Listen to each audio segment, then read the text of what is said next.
Startup business coach. You looking to start your business? You looking for somebody to help? I'm going to tell you what to look for. As entrepreneurs and business owners, we know that if we have a clear plan, anything becomes possible. And if you can have a clear plan, a clear process to create that plan, and a way to create clarity with your partner or spouse, you can drive to amazing heights. All right. So congratulations on the first step in building your business and creating that awareness that, hey, I may be accountable to do it all, but I'm not going to know how to do it all. And understanding that you have to build a team of advisors, you have to have outside resources that can help you. In fact, I wrote a book on that, Aspiring Solopreneur, that helps people go through and define how can they build their team of advisors and how can they help coaches. I started my first of 16 companies when I was 19. I have built them, bought them, sold them, and unfortunately there's been a couple that wrecked. Out of that though, I have learned over and over and over all the importance of getting that outside influence in the right ways. In fact, now what I do is I primarily coach and I work with people literally all over the world, usually in larger companies and CEOs, to help them define what success looks like for them, but act as a strategic coach, as an advisor, as a facilitator in some cases. When you're looking for that coach, and I'm going to tell you some ways that you may be able to avoid having it to where you can become your own coach. But if you're thinking about hiring a coach, that's great, good for you. Two primary things right out of the gate. Make sure it's somebody that you trust. If your internal senses are like, I don't really like this person, then don't work with them. You have to be able to trust this person. You can be curious. Now, it doesn't mean you have to like them. Sometimes I will challenge people in a very strong way, compassionate way, but very strong because I feel it's my obligation. There are times where people don't necessarily like that, but they need to hear something rather than, I just want somebody to agree with me all the time. That is not what you're looking for in a coach. So number one thing is trust. The second is, does this person have the experience that's going to be able to help you and get you to the next level to where you want to be? Now, I would encourage that you take a few steps and step back and think about, what is it you're looking for in a coach? Why do you want this coach? What is the outcomes you're looking to achieve with this coach? Because when you start to define those things, it's going to help you narrow down to really see what it is you need.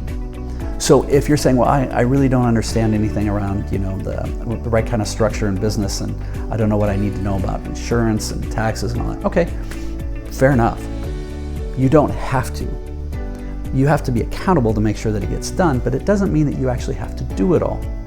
So in these cases, you can actually build a strategic team of advisors at no cost around you that can help you build these things out before you even decide to leave your existing job and start something new, so that you have a high likelihood of success when you get ready to roll. So the team of advisors, and we talk about that a lot in the course and in the book, is going to be, who is your small business accountant? And there's other videos on this channel that you can check out on how to find a great accountant, how to find a great small business attorney, how to find a great small business banker, how to find a great small business insurance agent. And you can get these people around you, and almost all those people will invest a little bit of money or a little bit of time, 30 minutes to an hour, on them to get to know you, to see if you're a good fit. If you're a good fit, then great, cool. But they're also going to give you a bunch of advice, just like a coach would, and sometimes it may be better, that'll help you define what it is you're looking for in those areas.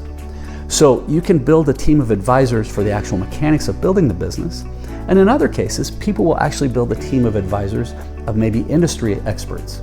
Maybe it's people who are potential competitors, but they're in a different market.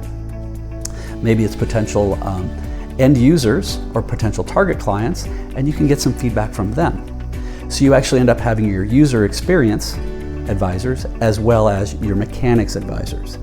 And what you can do with this then is you need to take ownership as you build, and you'll actually start smoking out and create your business plan. And it's going to get to a point where if you do this well and you invest the time and energy and you go through and do it all step by step by step, and you don't have to use this, use whatever floats your boat. But if you do this well, you're gonna be like, man, it's close, but it's not right. Bail. Call that a huge victory. The number of people that I've seen who fail, remember, over 50% of all small businesses fail in the first 5 years. What's the tragic thing is they don't talk about the remaining 50%. I would argue that up to 80% of those are bouncing along, succeeding, just barely getting along, hitting the ceiling because they can't figure out how to get through. I would rather you slow down, come back and say, no, what's the right thing to do? What's the right business? And maybe it's this one, maybe it isn't. Maybe it's a pivot of this one. Maybe it's an adjustment. Maybe it's doing something different. But don't be afraid of failing, but make sure that you're cautious in how you look at it and how you move forward. So ideally you found a little bit of value in this. Please subscribe to the channel, check out some of the other videos. And if you have any questions, please reach out to us, or if you'd like to learn more, go to aspiringsolopreneur.com, sign up for a course. Have fun, keep smiling.